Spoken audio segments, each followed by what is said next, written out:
Assalamualaikum warahmatullahi wabarakatuh.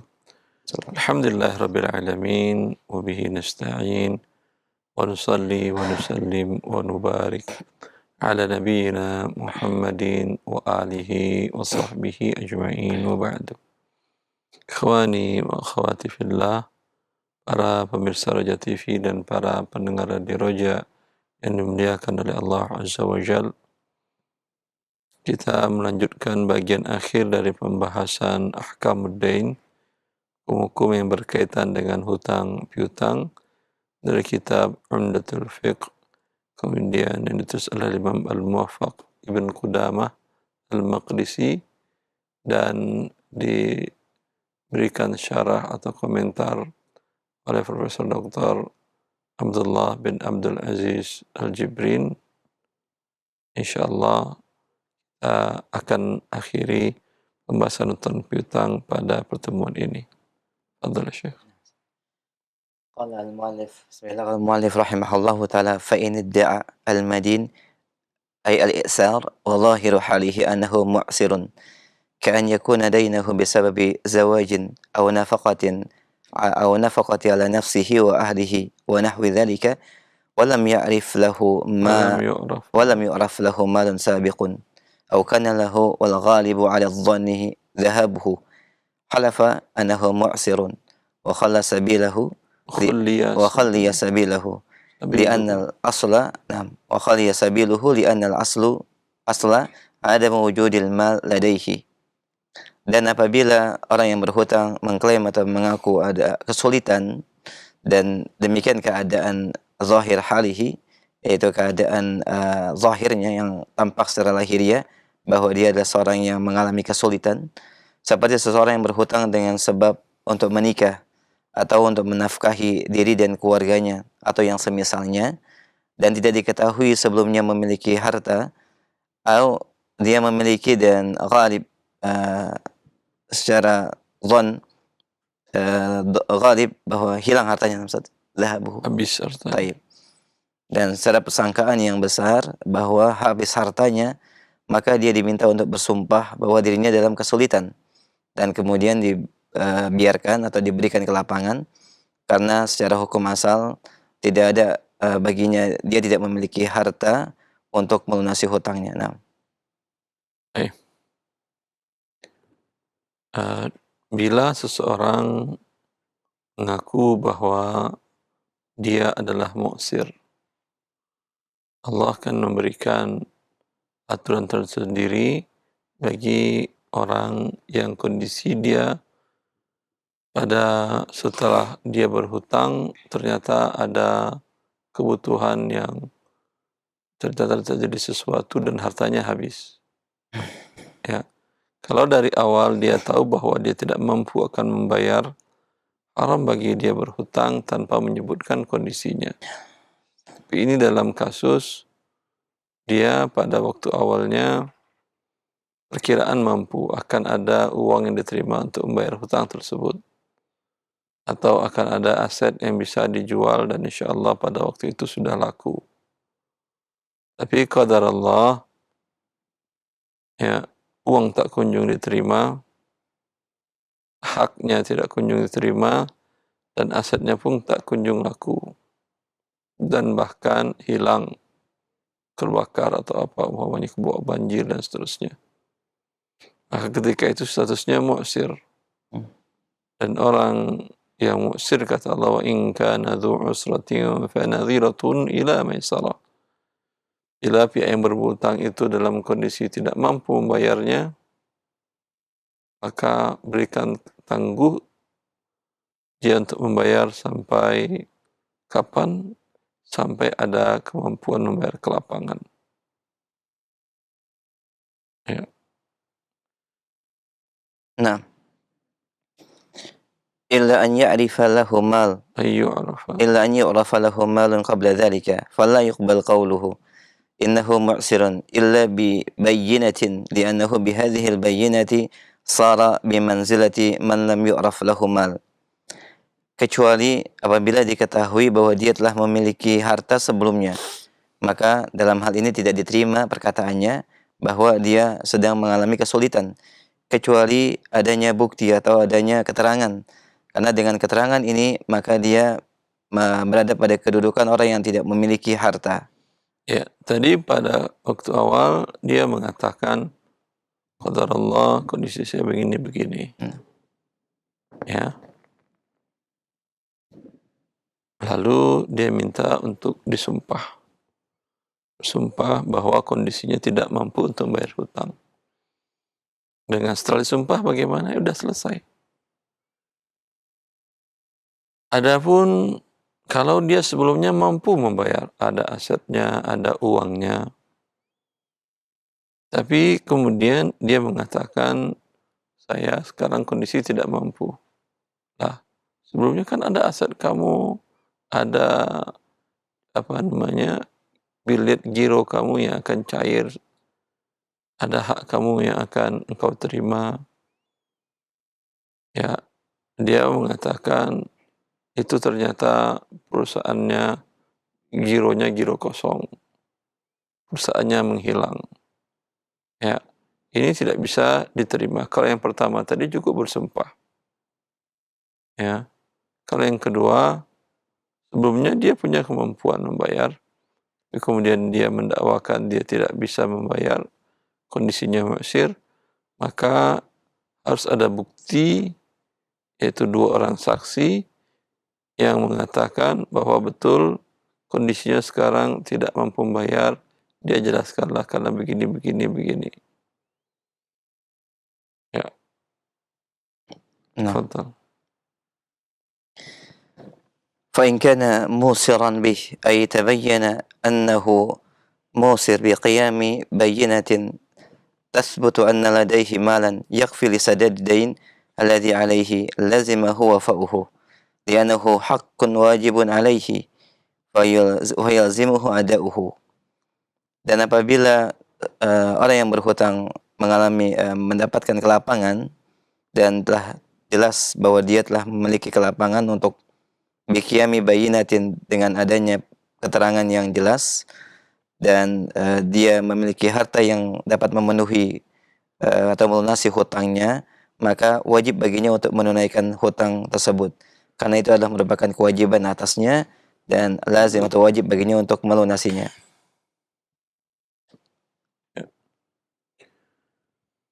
Tadi dia mendakwakan kondisinya lagi mu'sir, lagi pailit. Nah, Ya. Ternyata kemudian dia diketahui ada bukti, ya rekeningnya masih ada, ya. Dan uang yang ada di rekening diperkirakan cukup membayar hutangnya dia. Maka dia wajib membayarnya. Ya. فإن أبى سد الدين الذي عليه حبس Nah, حتى يوفيه حتى يوفيه إذا طلب دائنه ذلك لحديث لي الواجد ظلم يحل عرضه وعقوبته وليه مطله فإن أبى سداده بعد حبسه باع القاضي بعض ماله وقضى دينه. Dan apabila dia enggan atau menolak untuk melunasi hutang yang wajib atas dirinya, maka dia ditahan sampai memenuhi hutangnya atau melunasi hutangnya. Idza talaba da'ini hidzalika, apabila orang yang memberikan hutang menuntut atau meminta pengembalian hutangnya. meminta untuk ditahan. Meminta untuk ditahan sesuai dengan hadis Rasulullah SAW, layil wajidi zulmun. Orang kaya yang menunda pembayaran hutangnya adalah kezaliman, maka halal baginya kehormatan dan diperbolehkan untuk dipenjarakan. Walayhu ay matluhu, dan makna walay adalah penundaan pembayaran hutang dari orang yang memiliki kemampuan. Maka apabila dia enggan atau menolak untuk melunasi hutang setelah ditahan, maka qadhi atau hakim menjual sebagian dari hartanya untuk melunasi hutangnya. Nah, Ya. Tadi dia bilang kondisi saya sedang susah. Ternyata ada keterangan mungkin dari PPATK atau apa, rekeningnya ada sekian. di rekeningnya cukup untuk menutupi hutang, maka disuruh dia membayar. Kalau dia berkeberatan dengan alasan macam-macam dan pihak yang memberikan hutang meminta untuk dia ditahan, baik tahanan rumah atau tahanan dipenjarakan, ya, dan ini boleh. Sanksi penjara dibolehkan berdasarkan sabda Nabi SAW, la yulwajidi zulmun yuhillu irdahu wa uqubatahu. Orang yang mampu membayar hutang, ada asetnya untuk membayar hutang, lalu dia tunda-tunda pembayarannya, itu perbuatannya zalim. Atas perbuatan zalim, dia boleh dicemarkan nama baiknya.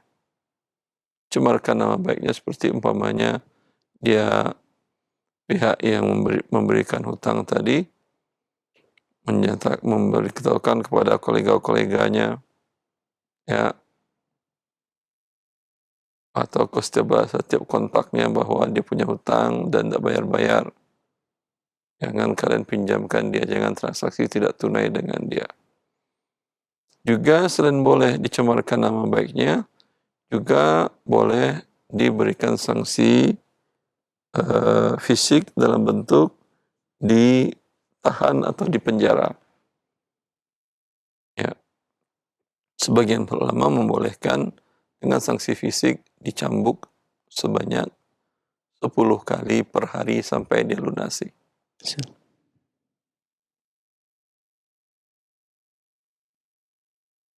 Kalau kemudian setelah itu dilakukan masih juga dia belum bayar juga, masih dilunasin, maka sekarang qadhi atau hakim pihak pengadilan memutuskan bahwa hartanya dijual dengan paksa kepada pihak lain, kemudian hasil penjualannya diberikan oleh qadhi kepada pihak yang berpiutang kepadanya. Ya. فإن كان ماله لا يفي به كله فسأل غرماؤه الحاكم الحجر عليه لزمته إجابتهم. أستاذ شيخ تقرأ في الحامش طيب اللي قبله، قال في روض المربع، قال في روض المربع فإن أبى، نعم صح، فإن أبى أزره مرة بعد أخرى. قال في حاشية الروض أي حتى يقضيه حقه bila niza'in. Dan disebutkan di dalam Ar-Raudhul Murabba', Raudhul Murbi', apabila orang yang berhutang menolak atau enggan untuk azruhu maratan ba'da ukhra. Bagaimana ta'zir dia dengan berkali-kali. Apabila orang yang berhutang tersebut tetap menolak atau enggan membayar, maka dita'zir beberapa kali, dan disebutkan di dalam Hasyiah Ar-Raudhah ay hatta yaqdiyahu haqqahu bila niza', sampai orang tersebut menunaikan hutangnya tanpa ada perselisihan. Qalahu Syekh lakin la yuzad kullu yawmin ala akthar ta'zir in qila yaqaddar. Qala wala yajibu habsahu bimakanin muayyanin fayajuzu habsahu fi darin walau fi dari nafsihi bihaitsu la yatamakkanu min al-khuruji walau kana qadiran ala ada'i ad-dain wa imtana' wa al-hakimu mana'ahu min fudulil akli wan nikahi falahu dhalika idza ta'zir la yakhtassu bi naw'in muayyanin wa laysa lahu ikhrajuhu hatta yatabayyana lahu amrahu aw yabra'u min gharimihi wa fil fa'iqi aba ad-darbul aktsarun. Naam. Aba ad-darba al-aktsarun. Naam. وقال بعض أهل العلم إنه يضرب. نعم إنه يضرب صحيح. ويعذر كل يوم. إنه يضرب ويعذر كل يوم لكن لا يزاد على عدد الجلدات تأزيره وهي على المشهور 10 جلدات فكل يوم يجلد 10 جلدات. نعم يجلد 10 الجلدات يحبس ليلا ونهارا ويجلد صباحا إن شاء الله ويقال أوفي ما عليك وينظر تفصيل هذه المسألة في المجموع فتاوى. Allahu Akbar. Naam. Ya, di dalam kitab Radul Murbi', itu dalam kitab ini rujukan induk dalam kitab Madzhab Hambali, bahwasanya bila masih belum membayar, ya, sebakan para ulama boleh ditakzir. Nah, Takzirnya dalam bentuk apa?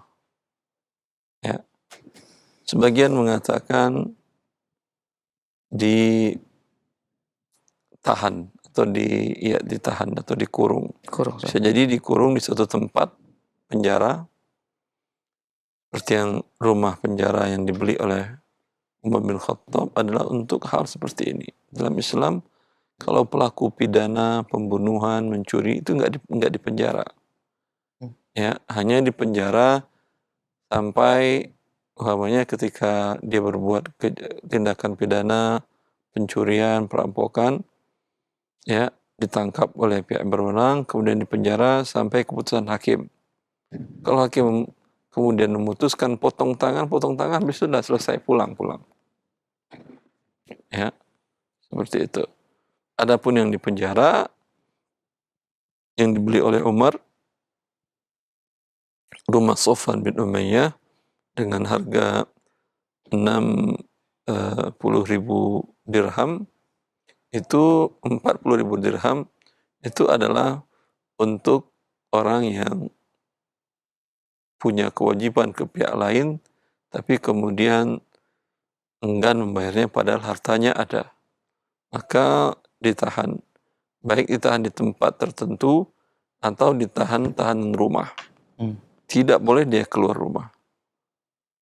Dan rumahnya dijaga oleh pihak yang berwenang, polisi. Ya. Tidak boleh dia keluar rumahnya. Dan hartanya bila dia bertransaksi, transaksinya dengan pihak ketiga itu dibatalkan. Ya. Seperti itu. Dan boleh juga masih belum bayar juga. Ya. Sebagian para ulama dalam mazhab Hambali tidak boleh dipukul. Itu pendapat yang terbanyak, tidak boleh dicambuk. Sebagian para ulama, ya, boleh dicambuk. Cambuk setiap hari 10 kali. Sampai dia mau bayar. Cambuk 10 kali, suruh bayar. Au fidainak, bayar hutangmu. Nasi lelet aja dia begini, begitulah segala macam.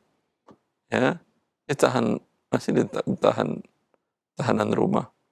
Besok pagi panggil lagi, bayar hutang atau mau dicambuk? Ya udah cambuk aja. Cambuk 10 lagi. Begitu terus sampai dia bayar hutangnya. Ya. Jadi, ikhwan, sehingga tidak ada hak manusia yang terzalimi. Sudahlah dia memberikan kemudahan bagi Anda dalam bentuk memberikan pinjaman kalau dalam qard, atau memberikan kemudahan dalam transaksi jual beli dengan menunda pembayaran, ya, tapi pada waktunya wajib Anda penuhi, ya, seperti itu. Insyaallah. Nanti ada matan ya Syekh. Naam, Ustaz. Akhir. Nanti لا ما أستاذ كثير. إن كان نعم. ماله فإن كان ماله لا يفي به كله فسأل غرماؤه الحاكم الحجر عليه لزمته إجابتهم فيمنعه من التصرف في ماله لأن في الحجر عليه دفعا للضرر عن الغرماء فلازم ذلك لقضائهم. Dan apabila harta yang dimiliki oleh yang berhutang tidak cukup untuk menunaikan hutang seluruhnya, dan orang yang memberikan hutang meminta kepada hakim untuk menyita harta yang dimilikinya, maka hakim wajib untuk memenuhi permintaan mereka.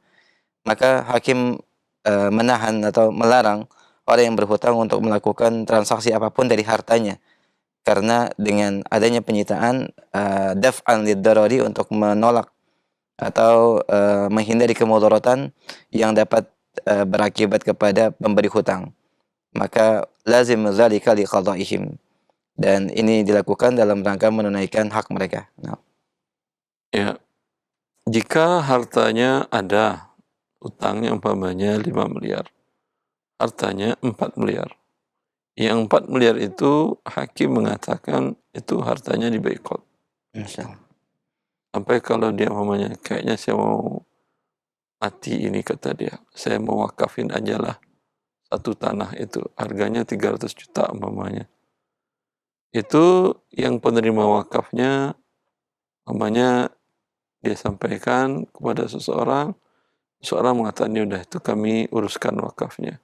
Setelah qadhi mengetahui bahwa itu adalah milik orang yang berhutang tadi, qadhi membatalkan status wakafnya, dijualkan untuk menutupi hutang-hutangnya.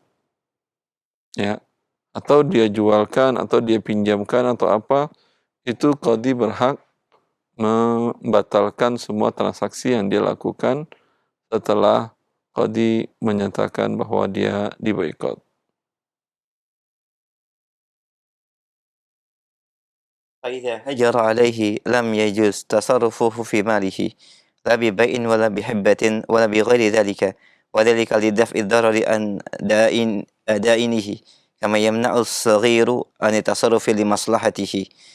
Dan apabila hajar alaihi itu diboikot, apabila harta yang berhutang diboikot atau disita, maka dia tidak diperbolehkan untuk melakukan transaksi apapun dengan hartanya, tidak dengan jual beli, tidak juga dengan hibah atau yang lainnya. Dan itu dilakukan dalam rangka mencegah kemudaratan bagi orang yang berhutang atau pemberi hutang. Sebagaimana seseorang menahan atau melarang anak kecil untuk bertransaksi untuk kemaslahatannya. Nah, Ya, anak kecil umur umpamanya 8 tahun. Dia ada uang waris dari orang tuanya. nah, Emas umpamanya kecil kan 20 gram, kecil. Pergi dia beli motor. hmm, Penjual mau. Ya, bayarnya pakai emas, cek asli emasnya. Ya,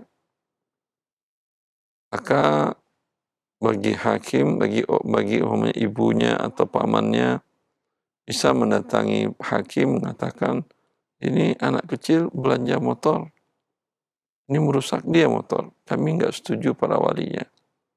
Maka hakim membatalkan transaksi tersebut, motor dikembalikan ke penjual, kemudian emas 20 gram dikembalikan, dipegang oleh para walinya.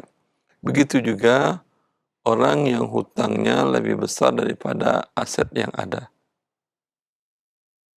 Hutang 5 miliar, asetnya cuma 4 miliar. nah, Maka pihak yang berwenang, hakim dalam hal ini, menyatakan statusnya dia diboikot. Apapun perbuatan hukum yang dilakukan pada hartanya, walaupun itu hartanya, itu tidak sah. Bila dia hibahkan tadi ke masjid, ya, maka pihak yang berpiutang bisa mengadukan kepada pihak berwenang, kepada mahkamah syariah. Mahkamah syariah mendatangi penerima hibah tadi, baik masjid atau pesantren atau apapun, untuk membatalkan status hibahnya. Ya. walam yuqbal iqraruhu alaihi, dan tidak diterima pengikrarannya atas hartanya. Ay law i'tarafa anna malahu aw anna ba'dha malihi amanatan li fulan aw qala li fulanin alai dain lam yuqbal qawluhu lima fi dhalika min al-idrari bidainihi wa li'annahu yakhsha an yakuna ittafaqa ma'a man tarafa lahu liyabqa lahu ba'du malihi fala yu'ta al-ghurama. Dan tidak diterima klaim atau pengakuannya terhadap harta, yaitu apabila seseorang mengakui bahwa hartanya atau sebagian hartanya adalah merupakan amanah dari si fulan, atau dia mengatakan li fulan alaidain, bahwa ada hutang kepada si fulan, lam yuqbal qauluhu, tidak diterima perkataannya tersebut, karena dari perkataan tersebut akan mengandung kemudaratan bagi orang-orang yang memberikan hutang kepadanya. Dan dikhawatirkan bahwa ada kesepakatan antara dirinya dengan orang yang mengklaim atau mengakui hartanya. Liyabqalahu ba'du malihi, tujuannya agar harta yang dimiliki tetap ada padanya dan tidak diberikan kepada orang yang memberikan hutang. Ya, tadi kasusnya dia ada hutang 5 miliar, hasilnya cuma 4 miliar atau 3 miliar. Nah, Maka kemudian hakim ingin mengambil semua asetnya untuk bukan diambil, ditahan, diboikot untuk tidak dia bisa melakukan transaksi. Lalu dia mengatakan, yang ini tanah rumah ini bukan milik aku. Ya, ini amanah dari umpamanya kakak ipar, pakailah, kata dia. Ya, itu pengakuannya. Maka pengakuan ini tidak dapat diterima. Nah. Karena akan menyebabkan tidak dieksekusi nanti, tidak disita nanti hartanya, yang asetnya yang itu, dan masih menjadi miliknya, dan yang dirugikan adalah pemberi piutangnya. Maka dalam syariat tidak boleh ini. ويتولى الحاكم قضاء دينه لما ثبت عن بلال بن الحارث رضي الله عنه قال كان رجل يغالي برواحل ويسبق الحج حتى أفلس قال فخطب عمر بن الخطاب رضي الله عنه فقال ما بعد فإن الشيف جحينة رضي من أمانته ودينه أن يقال سبق الحج فدان معرضا فأصبح قد دين به فمن كان له شيء فليأتنا حتى نقسم ماله بينهم. Nah. Dan hakim yatawalla qada' dainihi, mengambil alih penunaian hutangnya. Lima thabata an Bilal bin Haris, sesuai dengan apa yang telah sabit dari Bilal bin Haris radhiyallahu anhu, bahwa ada seseorang yang berlebihan dalam membeli ibil atau unta, yasbaqul hajj, kuda maksudnya, membeli kuda dan menunaikan ibadah haji sampai dia bangkrut. Berkata faqataba Umar bin Khattab, maka dia berkata telah berkhutbah Umar bin Khattab radhiyallahu anhu. Amma ba'd, ma ma'na ashfaya, namanya aina ismu hadha rajul fa inal usayfa na'am fa inal usayfa Juhayna radiya min amanatihi wa dinihi an yuqala sabaqul hajj fadana mu'ridan wa asbaha qad dina bih faman kana lahu syai'in falyatina hatta naqasima malahu bainahum fa innal usayfa Juhayna ada matawang sudah ridha dengan amanahnya dan agamanya. Dan apabila dikatakan sabaqul hajj, bimana menunaikan ibadah haji. Iya. Nah, padana mu'ridan, kemudian dia mendekat, mu'ridan. Fadana, dia berhutang, dan mu'ridan, dan dia akan berangkat haji. Nah. Asbaha qaddina bihi, sehingga hutang-hutangnya harus dia bayar sekarang karena dia mau berangkat haji. Sahih. Siapa yang punya piutang kepada dia, silahkan datangi aku, kata Umar, agar aku bagi-bagi hartanya kepada kalian. Nah. Ya. Jadi kasusnya Bilal bin Harith ini, beliau laki-laki suka yang membeli unta dan kuda yang cepat, kencang, kuda yang bagus-bagus lah, sehingga utangnya banyak. Dan sekarang dia mau pergi berangkat haji. Ya, ini Umar tidak membiarkan dia untuk berangkat haji sampai hutang-hutangnya dilunasi. Ya, seperti itu, akhi. Bukan berhutang untuk berangkat haji. Seperti produk banyak lembaga keuangan syariah atau leasing yang membiayai perjalanan ibadah haji dan umrah dengan cara berhutang. Allah Akbar. Ya. Maka Umar mengatakan, siapa yang punya piutang kepada dia, silakan datang sekarang. Khawatir dia berangkat haji, dan tidak kembali lagi ke Madinah, repot urusannya. Silahkan akan kami bagi-bagikan hartanya kepada yang mempunyai piutang pada Bilal bin Al-Harith ini. Ya. ويبدأ بمن له عرش جناية Jinayah. من رقيقه فيدفع إليه أقل الأمرين من عرشها أو قيمة الجاني أي إذا كان للمفلس إن عبد قد جنى جناية على عبد آخر مثلا فقدرت قيمة هذه الجناية ب10,000 وكانت قيمة هذا العبد الجاني 15,000 فإنه يدفع لسيد العبد المجني عليه قيمة الجناية وهي 10,000 لأنها أقل من قيمة العبد الجاني. ودليل وجوب البدء بسداد هذا الحق أنه متعلق بعين المال الذي يسدده به فوجب تقديمه على ما يتعلق بذمة المفلس. Ya. Dalam kan tadi bahwasanya Tuan Qadhi akan mengambil hartanya, dijualkan, kemudian dibagikan kepada pihak berpiutang, seperti yang dilakukan oleh Umar bin Khattab tadi. Bagaimana aturannya, caranya? Siapa yang diprioritaskan? Yang diprioritaskan pertama adalah siapa yang budaknya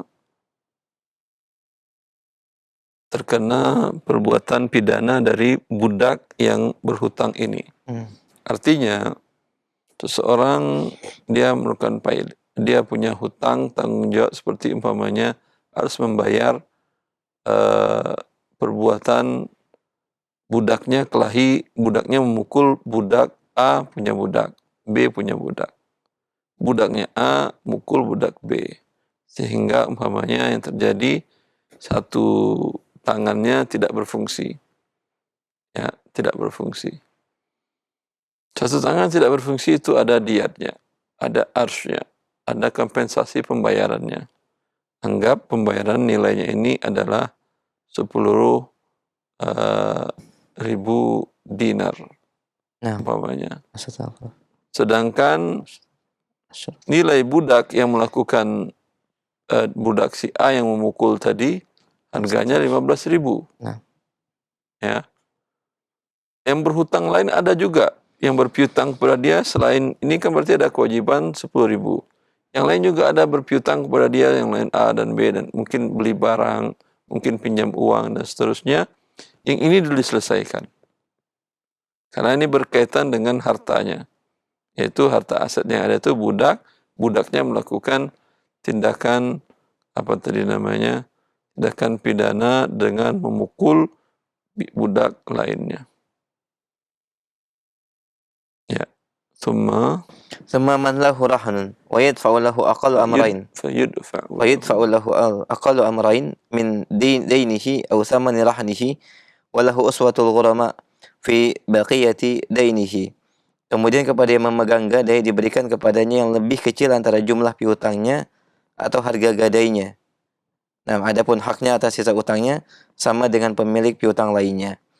Ayuqaddimu ba'da man lahu 'arsy jinayah min raqiqil muflis min man a'tahu al-muflis qabla iflasihi rahnan fi dainin ka'an yakuna rahnuhu manzilan fayadfa'u li hadha ad-da'in alladhi 'indahu rahnun aqallu min qimati hadha rahn aw ad-dain fa idza kana ad-dain mathalan miqdaruhu 100,000 wal manzil alladhi huwa malaka lil muflisi milkun lil muflisi wa rahanahu li hadha ad-da'in qimatuhu 50,000 يدفع له 50,000 التي هي قيمة رهن ويبقى له 50,000 من دينه يقضي إياه بالمحاصات أي بالنسبة مع بقية الدائنين كما سيأتي. ودليل تقديم هذا الدائن الذي معه رهن على غيره من الدائنين أن دين هذا الدائن قد تعلق برهنه وبذمة المفلس معا. أما بقية الدائنين فدينه متعلق بذمة المفلس فقط فكان حقه أقوى فيقدم وهذا لا خلاف يعلم فيه. Surah Mubasyarah. Nah, Ustaz. Kemudian yang kedua, setelah tadi diselesaikan hutangnya, alhamdulillah masih ada harta yang lain.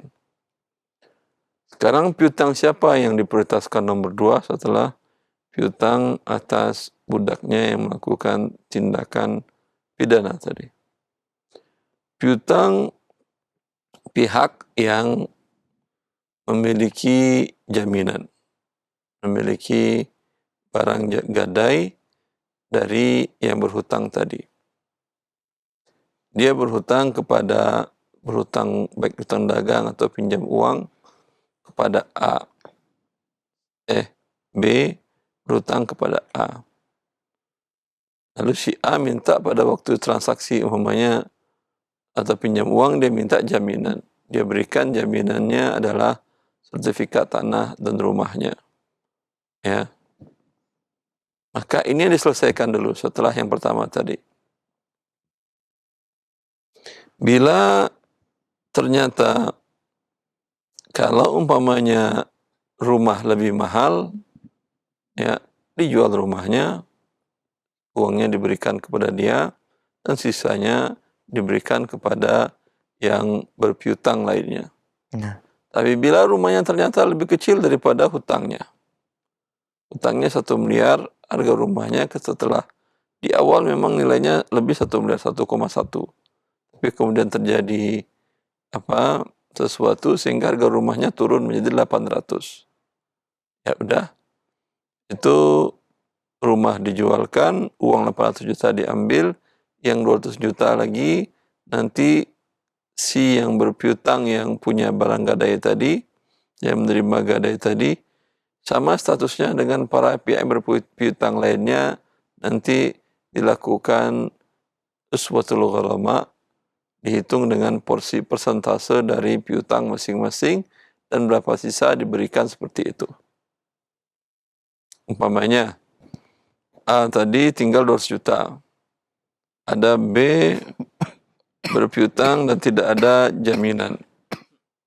Ada umpamanya 300 atau 500. Ada C berpiutang juga tidak ada jaminan sebanyak 500. Berarti semuanya 1 miliar kan ya.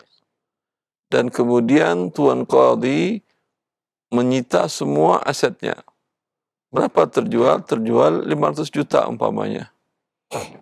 Berarti masing-masing dapat 50% dari porsi keseluruhan, dari persentase keseluruhannya. Yang memiliki tinggal hutang 200, berarti dia dapat terima 100. Yang memiliki piutang 300, 150. Yang memiliki piutang 500, 250. Itu dinamakan dengan uswatul gharama atau dengan cara al-muhasah tadi.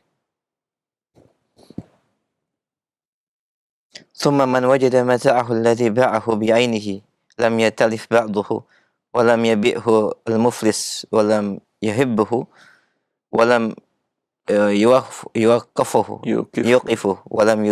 ولم يزيد زيادة متصلة كثمن الدابة وكبرها وتعلم العبد لصنعة وزراعة الأرض ونحو ذلك ولم يأخذ من ثمنه شيئا فله أخذه لقول رسول الله صلى الله عليه وسلم من أدرك متاعه بعينه عند إنسان قد أفلس فهو أحق به من غيره muttafaqun alaih. Dan barang siapa yang mendapati barang yang dijualnya dalam keadaan seperti semula, belum bertambah dengan tambahan yang melekat pada barang itu, walam ya'bihul muflis, dan dia orang yang bangkrut tidak menjualnya, tidak menghibahkannya, dan tidak mewakafkannya, dan belum bertambah dengan tambahan yang melekat pada barang tersebut, seperti tambahan harga dabbah, gemuk ya, gemukan. Dia beli dengan tidak tunai 10 ekor sapi umurnya kecil. Berat, umpamanya masing-masing 10 itu anggap umpamanya 100 kilo. Ketika dia dinyatakan pailit, sekarang bagaimana Tuan Qadhi? Ya, kalau Tuan Qadhi melihat, nah dulu 100 kilo, sekarang sudah 200. Berarti sudah berubah. Ya. Kalau belum berubah, dia berhak, Tuan Qadhi mengatakan itu sapi kamu, ya ambil. Tapi kalau sudah berubah, berarti ada hak yang nantinya milik para pihak berpiutang lainnya tidak boleh dia kuasai begitu saja. Ya. Atau sama sekali dia kalau sudah dia pernah cicil sebagian cicil di hutangnya, tidak bisa itu hartanya lagi. Dia beli 10 ekor sapi dengan berat masing-masing umpamanya berapa tadi 100 kilo. 100 kilo. Sebanyak 10 ekor dengan harga umpamanya berapa harganya? 300 juta umpamanya. Atau 200 juta lah. 200 juta kemahalan masih. Turunin lah. 100 juta umpamanya. Dengan harga 100 juta. Maka kemudian dia sudah bayar sebagian dan cicilnya 30 juta. Ini tidak bisa lagi Tuan Qadi tidak akan menyerahkan sapi kepada dia. Ya. Itu yang dimaksud Rasulullah SAW dalam hadis muttafaq alaih. Barang siapa yang mendapatkan hartanya dengan zatnya pada orang yang bangkrut, maka dia lebih berhak daripada yang lain. Kalau umpamanya yang dia jual kepada adalah rumah, ya, kemudian rumah tersebut masih dalam bentuk aslinya, belum berubah, ya, ini dan belum dibayar sekali cicilan pun, maka ketika diajukan ke mahkamah, ke qadi mengatakan, ya udah ambil lagi rumahmu. Walaupun sekarang harga rumah itu sudah naik. Dulu mungkin waktu dia transaksi 100 juta, sekarang mungkin sudah 500. Baik. نعم أستاذ. تمام طيب.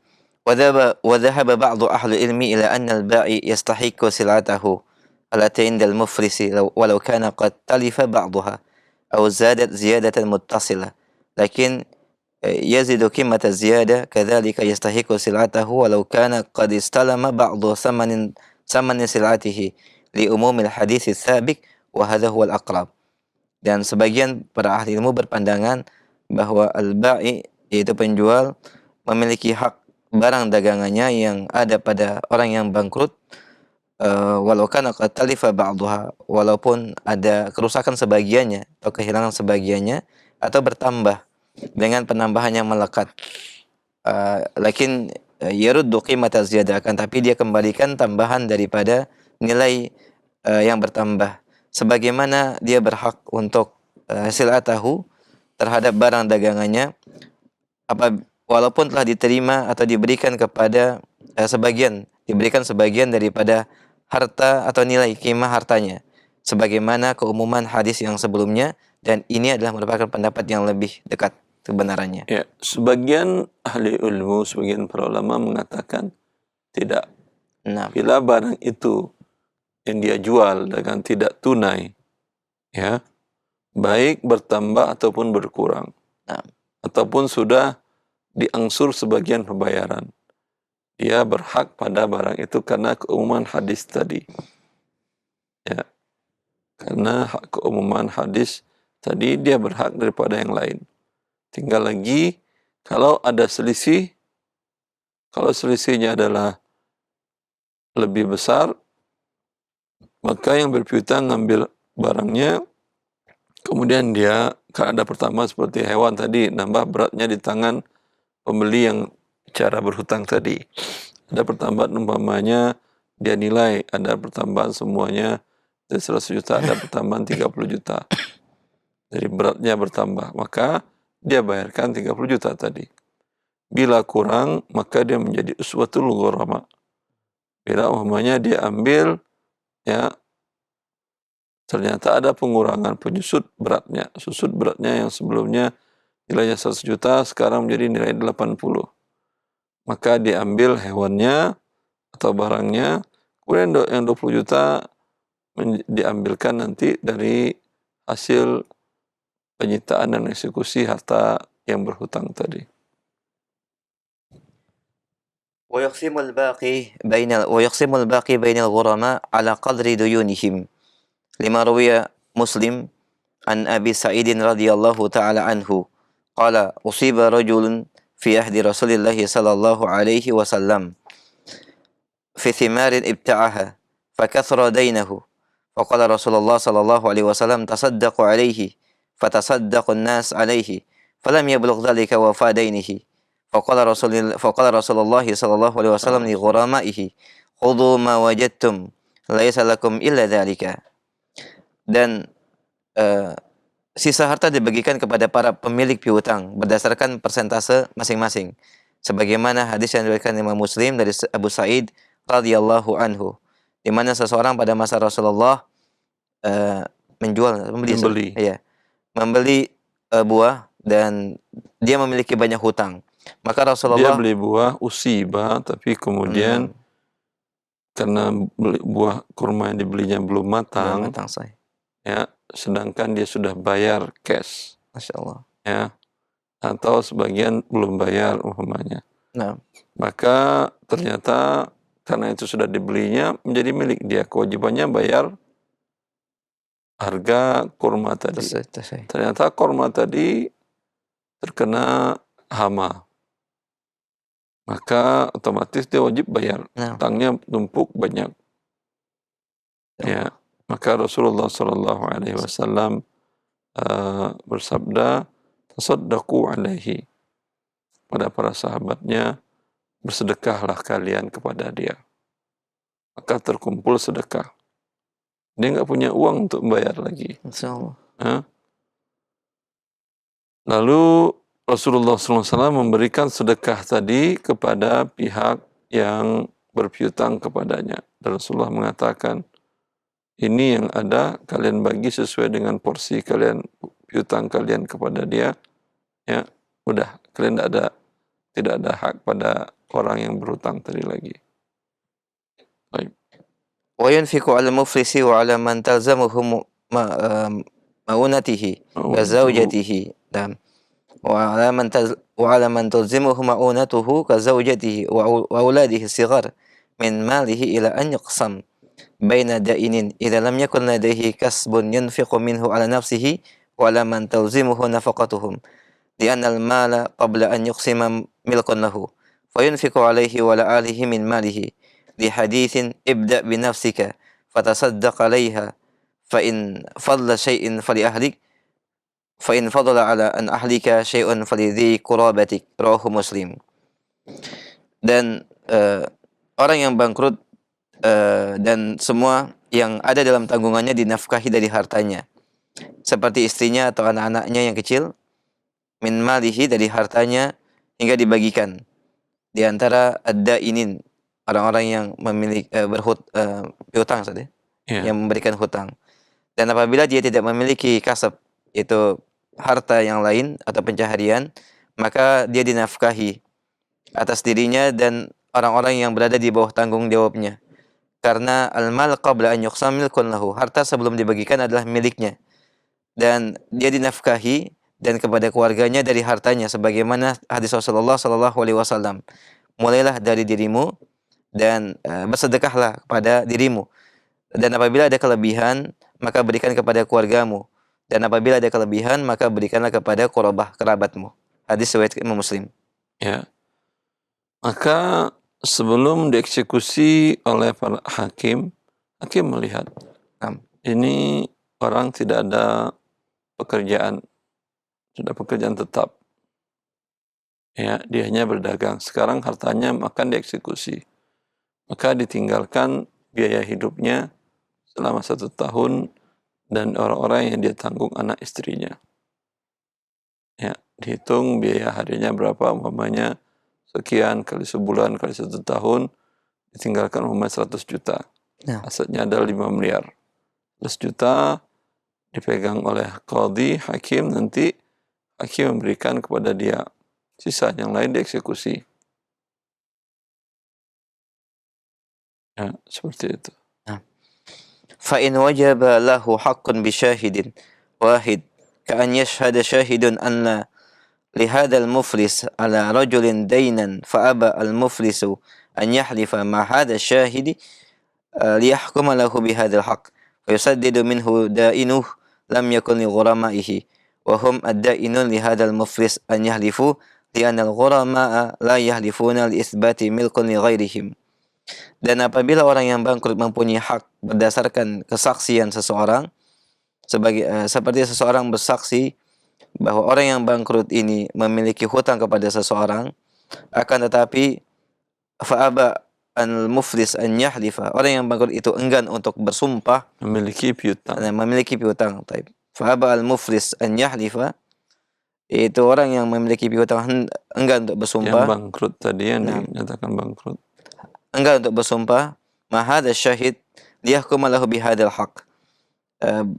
Bersama dengan persaksian seseorang, maka dia dihukumi dengan liyahkuma lahul haq bihadal haq. Bimana kalau dia bersaksi, hukum sesuai dengan kenyataannya. Wa yusaddidu minhu da'inuhu lam yakun li ghuramaihi, maka dia tunaikan harta itu tidak menjadi milik pihak yang berpiutang. Sahih. Ya, tadi kan si yang bangkrut ini yang hartanya akan dieksekusi oleh tuan qadhi. Ya, ternyata dia punya piutang, berarti ada hak pada orang lain. Ya, bolehkah ini juga diambil oleh qadhi untuk dibayarkan kepada pihak yang berpiutang?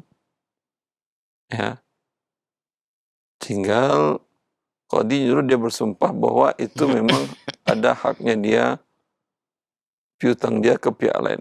Kalau dia mau bersumpah, ya diambilkan oleh qadhi. Kalau dia enggan, tidak mau bersumpah, tidak bisa.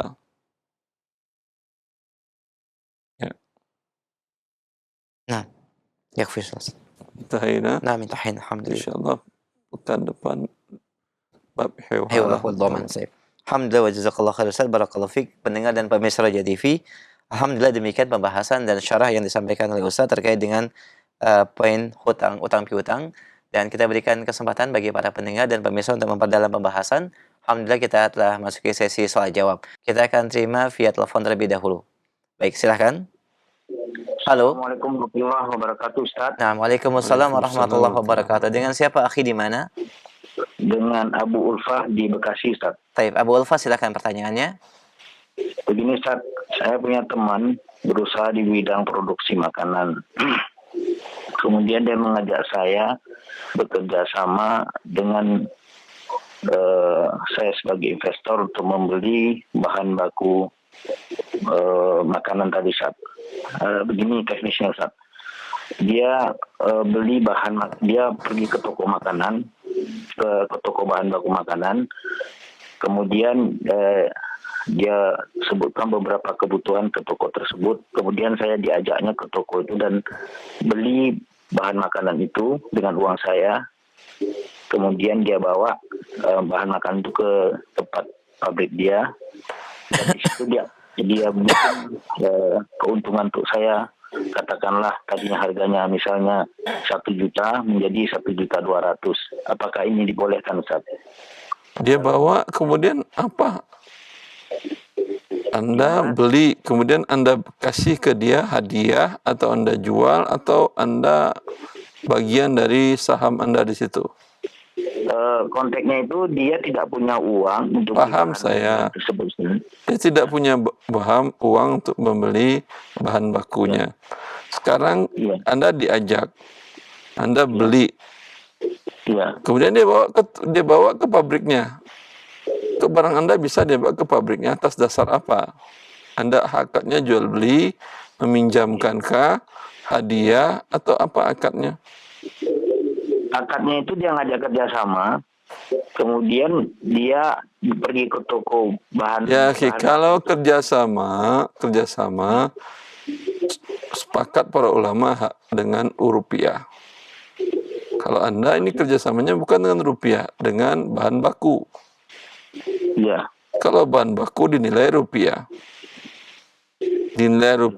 Kemudian kalau ingin kerjasama, pamannya bahan baku tadi nilainya 100 juta. Anda beli, Anda katakan ini saham saya. Dan ketika itu dia wajib menilai usahanya, pabrikannya. Ada mungkin barang, ada mungkin jasa tempat dan seterusnya. Ada alat pengolahan, pabriknya dinilai.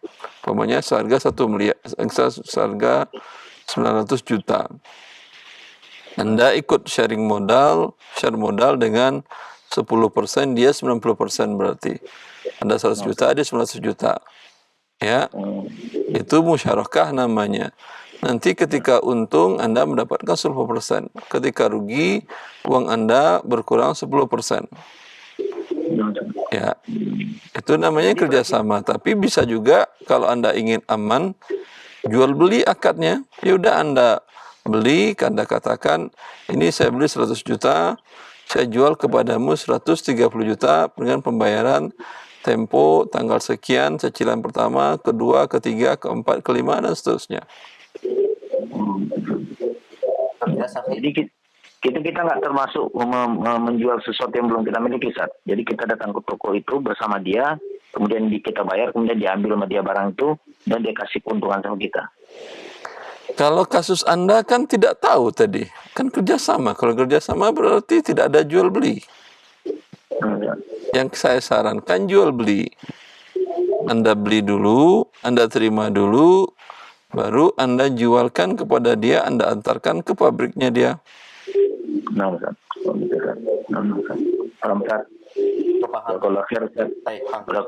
Assalamualaikum. Assalamualaikum warahmatullahi wabarakatuh. Jazakallah khair, akhi, barakallahu fiik. Baik, kita berikan kesempatan berikutnya. Halo.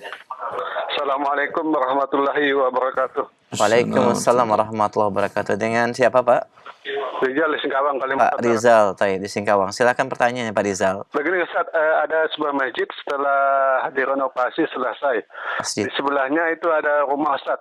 Oleh DKM masjid ingin dibeli dengan cara dilelang Ustaz untuk ke masyarakat dengan dibagi 200 petak, satu petaknya 2 juta.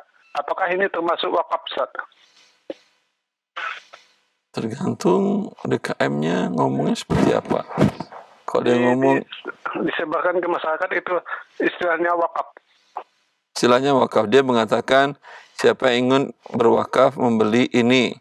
Iya betul Ustaz. Karena biar cepat lebih baik wakafnya sekian puluh orang, kalau satu orang nggak mampu. Ya, dibagi 200, jadi nilai rumah itu 400 juta, dibagi 200, jadi satu petaknya 2 juta. Satu bagiannya 2 juta. Iya. Ya, kalau dia bilang wakaf, berarti ya wakaf. Boleh itu Ustaz ya. Dengan istilah ini Ustaz, dengan men-share bahwa barang siapa membangun masjid akan mendapatkan pahala membangun masjid. Padahal masjidnya udah selesai itu Ustaz. Itu untuk apa kebutuhannya? Nah itulah, tidak tahu apakah mau bikin TPA atau bikin apa itu, tidak tahu. Kalau TPA bukan masjid namanya. Nah itulah yang wakaf TPA bukan wakaf masjid. Ya, sekian saat dari kelahiran. Assalamualaikum warahmatullahi wabarakatuh. Waalaikumsalam warahmatullahi wabarakatuh. Jazakallah khair Pak Rizal, barakallahu fiik. Kita masih berikan kesempatan via telepon. Baik, kita angkat kembali. Halo. Assalamualaikum warahmatullahi wabarakatuh. Waalaikumsalam warahmatullahi wabarakatuh. Silakan Umu Abdillah. Iya, pertanyaan Ustaz begini. Ada teman saya seorang pengusaha Ustaz, alhamdulillah usahanya miliarder begitu Ustaz. Nah, dia itu terpaksa bermuamalah dengan bank konvensional karena di sini belum ada bank syariah Ustaz. Nah, pertanyaannya bagaimana dengan hadiah-hadiah yang biasa diberikan oleh bank Ustaz? Kalau bunganya kan sudah jelas Ustaz disumbangkan gitu Ustaz ya. Ditanyakan itu bagaimana hadiah-hadiah tersebut Ustaz. Kemudian juga sama hukumnya, sudah jelas itu riba. Iya. Cukup jelas Umu? Maksudnya hadiahnya disumbangkan atau gimana Ustaz? Ya riba sama dengan seperti yang lainnya. Diberikan kepada fakir miskin. Oh, na'am. Kemudian yang kedua Ustaz, ada titipan pertanyaan lagi dari teman saya, bagaimana katanya utang yang di utang yang di BPJS Ustaz sama ke hutang sesama manusia lain, maksudnya kalau tidak dibayar di akhirat nanti ditagih begitu. Hutang di mana? BPJS kesehatan. Iya. Oke. Iya. Ya, sama. Ini pembahasan kita kan tentang hutang, masuk bagian dari itu. Nah. Cukup jelas Umu? Baik. Jelas. Nah, Satu lagi. cukup Umu ya. Insyaallah kita berikan yang bagi Iya. yang lain. Barakallahu fiik. Jazakumullah Nah, khairan. Assalamualaikum. wa iyyakum jazakallahu khairah. Kita berikan kesempatan bagi pendengar dan yang lain. Pemirsa Roja TV silakan. Halo. Ya, silakan sudah masuk. Halo. Assalamualaikum. Waalaikumsalam warahmatullahi. Dengan siapa akhi di mana? Dengan Henry Moklis di jalan. Baik, Pak Mukhlis ya. Silakan Pak Henry. Mukhlis, pertanyaannya. Ya. Assalamualaikum Pak Ustadz. Assalamualaikum warahmatullahi. Pak Ustadz, mohon maaf, saya mau bertanya masalah waris. Boleh Pak Ustadz? Silahkan. Nah, silakan. Ya. Kakek saya meninggal, ya. Namanya Jamaluddin. Tahun 2019. Nah, yang ditanyakan pembagiannya kah atau ada kasus yang lain? Ya, ada kasus yang lain Pak Ustadz. Silakan. Ya. Dalam pembagian waris itu bersepakat anak-anaknya yang terdiri dari 2 laki-laki dan 6 wanita untuk menyisihkan warisan itu dengan membeli 1 rumah sebagai pengganti dari rumah yang akan diwariskan itu Pak Ustadz. Nah, setelah terbeli 1 rumah dari rumah yang sudah dijual itu, akhirnya sisanya dibagilah kepada 8 ahli waris itu. Selanjutnya pihak perempuan bersepakat dengan laki-laki bahwa pembelian tadi yang rumah petak itu, rumah yang awalnya dijadikan rumah itu yang laki-laki tidak ikut bagian sebagai pemilik lagi gitu. Itu sepakatan awal. Namun sejalan dengan waktu, yang pihak laki-laki ingkar omongan gitu Pak Ustadz. Dia tetap sekarang ini menuntut bahwa dia ikut sebagai bagian dari warisan itu. Nah, ini secara hukum syar'i gimana Pak Ustadz? Yang Anda tanyakan dia sudah menghibahkan. Iya, Gitu. awalnya dia sudah menghibahkan. Kemudian sekarang dia tarik lagi. Iya. Gitu. Ya. Kalau ditarik lagi seperti kata sabda Nabi SAW, al-aidu fi hibati kal kalbi ya'udu fi qaihi. Orang yang sudah menghibah dan dia tarik, ya, maka bagaikan anjing yang muntah lalu dia telan muntahnya.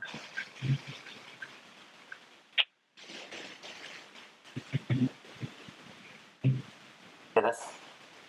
Halo. Cukup jelas. Oh, tapi si laki-laki ini tetap ngotot Pak Ustadz. Ini kira-kira secara hukum ya syar'inya itu, apakah akhirnya si pihak wanita membagi atau gimana Pak Ustadz? Baik. Kita akan simak jawabannya, akhi. Itu saja. Ya, itu aja. Baik. Barakallahu fiik. Iya, terima kasih banyak. Assalamualaikum. Waalaikumsalam warahmatullahi wabarakatuh. Silakan Ustaz. Ya. Wallahu alam. Pada awalnya ini kesepakatan, ya, di mana pihak anak laki-laki terzolimi oleh pihak perempuan. Yang harusnya dia 2 bagian, sekarang dia nggak dapat sama sekali dari penjualan aset waris diganti dengan aset yang lain. Kemudian yang laki-laki nggak dapat. Ini pembagian yang mengandung unsur kezaliman. Kalau laki-laki merasa dia terzolimi dan ridho dan ikhlas, ya udah, itu bagian dari kebaikan saya kepada saudari-saudari saya umpamanya. Selesai. Tapi kalau kemudian dia mengingkari lagi, saya tidak ada, ya itu urusannya dengan Allah. Dia tetap hukum legalnya seperti kesepakatan dari awal. Wallahu a'lam. Jazakallah khair Ustaz. Demikian akhi, barakallahu fiik, semoga menjadi pencerahan dan bisa disampaikan kepada keluarga. Kita berikan kesempatan selanjutnya masih di via telepon dalam bab utang piutang. Bagi Anda yang mungkin baru bergabung, kita terima kembali pertanyaan berikutnya. Halo. Halo, Assalamualaikum warahmatullahi wabarakatuh. Waalaikumsalam warahmatullahi wabarakatuh. Ahlan, Pak. Dengan siapa di mana? Ana Adit di Jakarta, Ustaz. Baik, Adit silakan. Ya Allah ya barik fiik, Ustaz. Jadi Barakallah.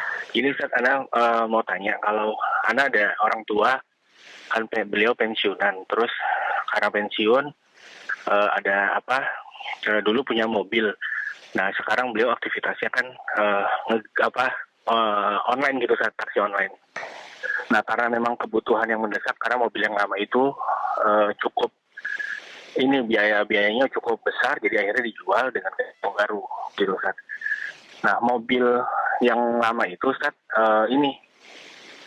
pernah sudah dihibahkan ke adik Ana. Jadi pada saat pakai mobil lama sudah dihibahkan ke adik Ana. Nah cuma akhirnya karena tadi kebutuhan tadi ganti mobil tuh, Ustaz, kan, ganti mobil dengan cara mencicil di lembaga syariah gitu. Nah cicilan ini pun atas nama adik Ana tadi dan sepengetahuannya adik Ana. Tapi memang yang mau menggunakan sehari-hari untuk nge-Grab tuh masih orang tua Ana tersebut gitu. Karena adik Ana sendiri kan memang kerja gitu ya. Nah pertanyaannya adalah nanti kalau misalnya nih Ustaz, qadarullah orang tua meninggal terus sementara hutangnya masih berjalan, itu hutangnya itu akan masuk ke dalam tanggungannya orang tua Ana ini, atau memang karena dari awal sudah dihibahkan dan cicilannya pun sepengetahuan adik Ana ini akan ke adik Ana gitu, tanggungannya harus dilunasi atau gimana, Ustaz, ya kira-kira? Dalam legalnya siapa? Adik Anda kan ya? Iya betul, Ustaz. Kalau Ya, berarti dia yang bayar. Bapak nggak ada utang. Berarti walaupun insya Allah walaupun Bapak qadarullah orang tua meninggal karena memang sebelumnya juga sudah dihibahkan, jadi memang menjadi tanggungannya adik Ana gitu, Ustaz, ya? Ya. Kalau umpamanya adik Anda tidak mampu, ya dia jual mobil tadi, dia tutupin utangnya. Nah, Baik. Jelas, Ustaz. Baik. alhamdulillah. Jazakallah khair, Ustaz. Wa ya akhi. Barakallahu fiik, akhi. Assalamualaikum warahmatullahi wabarakatuh. Nah, waalaikumsalam warahmatullahi wabarakatuh. Wa barakallahu fiik. Jazakallah khair. Kita berikan kesempatan berikutnya masih via telepon. Baik, halo. Silakan, sudah masuk kembali. Ya, halo, silakan. Assalamualaikum, Abu. Waalaikumsalam warahmatullahi wabarakatuh. Silakan, dengan siapa di mana? Dengan Sofia di Pekanbaru, Baik, Abu. silakan. Bu. Assalamualaikum, Ustaz. Assalamualaikum warahmatullahi wabarakatuh. Silakan pertanyaannya. Silakan Ibu Sofia. Ya, begini Ustadz, ini sebetulnya masalah adik saya, cuma karena saya yang terlibat bertanya. Begini Ustadz, waktu adik saya masih menikah, jadi begini Ustadz, dia membeli mobil secara kredit kepada teman Ana gitu kan Ustadz.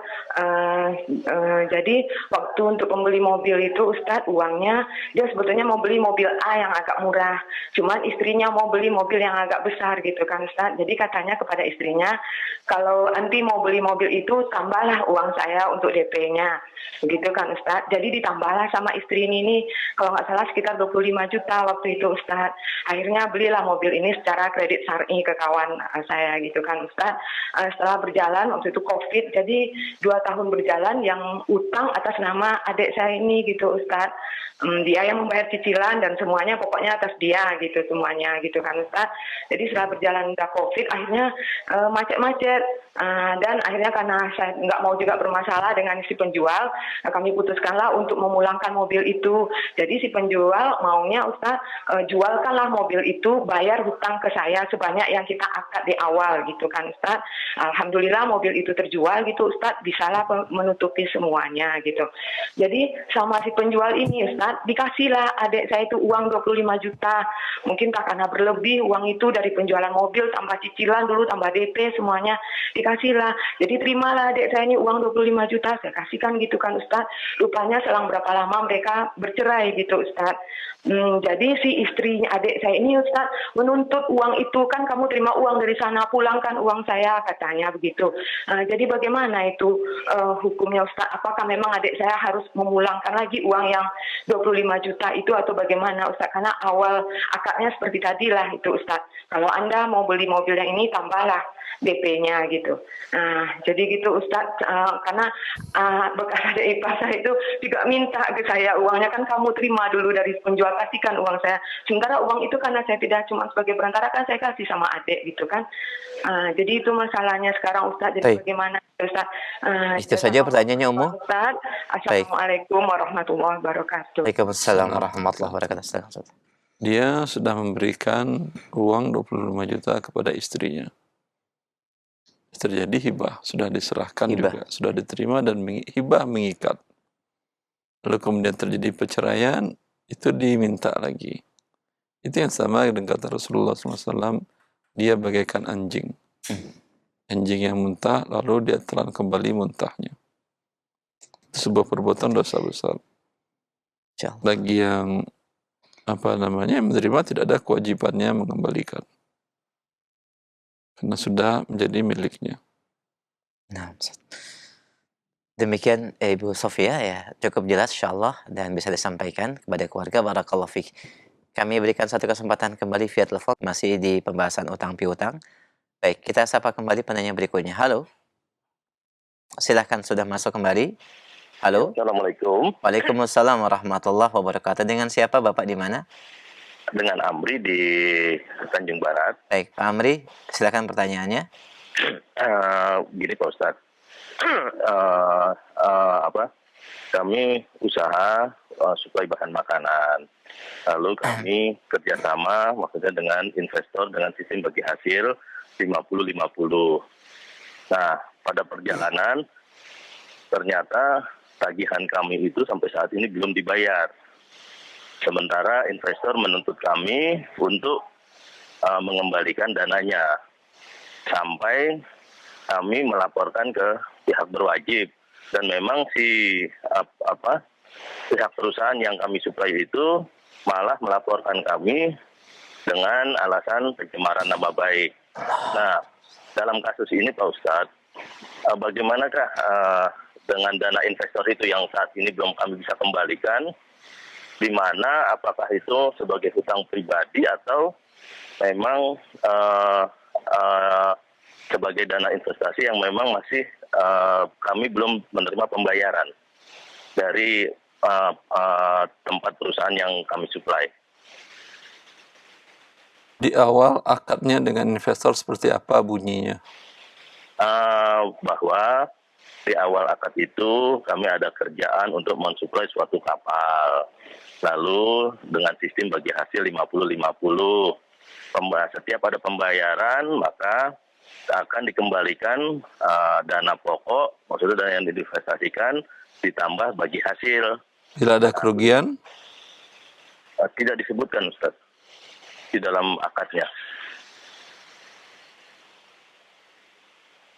Kalau yang halalnya kerugian ditanggung bersama juga.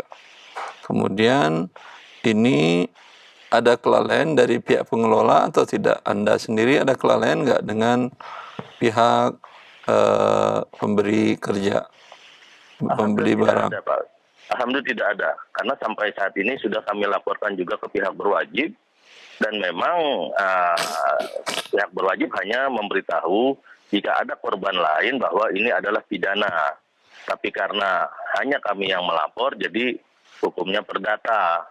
Nah, sampai saat ini si pihak perusahaan itu belum membayar, bahkan malah kami yang dilaporkan. Jadi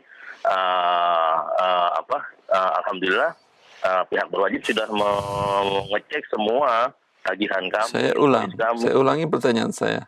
Pada saat Anda transaksi dengan pihak perusahaan itu Anda sudah cek company profile-nya bagus atau tidak dalam memenuhi komitmennya? Sudah Pak Ustadz. Karena dia juga dapat pekerjaan itu dari perusahaan asing, bahkan dari perusahaan Pertamina Pak Ustadz. Artinya ini perusahaan sebelumnya perusahaan bagus, profesional dalam pembayaran hutangnya. Iya Pak Ustadz. Hanya kasus pada Anda saja. Ternyata begitu kami lihat, ada beberapa korban yang sama dengan kami. Hanya korban lain itu tidak mau melaporkan ke pihak berwajib. Kami sudah mengajak untuk supaya melapor berwajib supaya bisa dijadikan pidana saat itu. Ternyata dia memang begitu kami lihat dasar itu mereka mengemplang, artinya mengambil dengan sistem pakai vendor. Jadi mereka perusahaan itu dibayar oleh perusahaan Pertamina atau kliennya, sementara kami tidak dibayar, gitu Pak Ustaz. Ya udah, tidak ada kewajiban Anda kepada pihak investor, karena kalau untung dia dapat untung, kalau rugi dia juga ikut menanggung kerugian. Sekarang adalah kerugian di mana belum ada pembayaran, dia menanggung. Nanti kalau cair baru, kan tadi kesepakatannya kapan cair kan ya? Karena yang jadi ini kami adalah Pak Ustadz, si pihak investor itu saya bilang ya akan menuntut sampai di akhirat. Saya bilang ya Allah, ini kami hanya kasih tahu ini loh, kami sudah melaporkan bahwa memang uangnya nyangkut di perusahaan itu, dan mereka kebanyakan tidak mau tahu itu Pak Ustadz, gimana itu.